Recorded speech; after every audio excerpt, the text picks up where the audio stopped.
నా పుట్టుక కారాగారంలో జరిగింది. నేను ఈ భూమి మీద అడుగు పెట్టకముందే నన్ను చంపాలని చూశారు.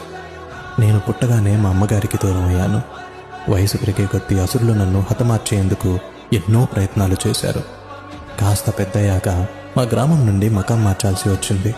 ప్రజలు నన్ను పిరికివాడిగా పరిగణించారు. నేను ప్రాణంగా ప్రేమించిన అమ్మాయి నాకు దూరం అయింది. ధర్మం కోసం యుద్ధం చేసి ధర్మాన్ని గెలిపించాను. కానీ ఎంతోమంది మరణానికి కారణం నేనని నిందించబడి శపించబడ్డాను. శాపం కారణంగా నా వంశం మొత్తాన్ని కోల్పోయాను.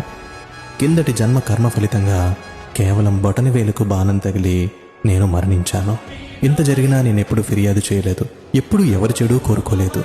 మరి నువ్వెందుకు నీకొచ్చిన ప్రతి చిన్న కష్టాన్ని భారంగా తీసుకుంటున్నావు? నీకు నీ మీద నమ్మకం లేదా, లేదా నాపైన నమ్మకం లేదా? నువ్వున్న పరిస్థితులు నువ్వేంటి అన్నది చెప్పదు. నువ్వు నడుస్తున్న మార్గం వల్ల నీ వీధి నిర్వచించబ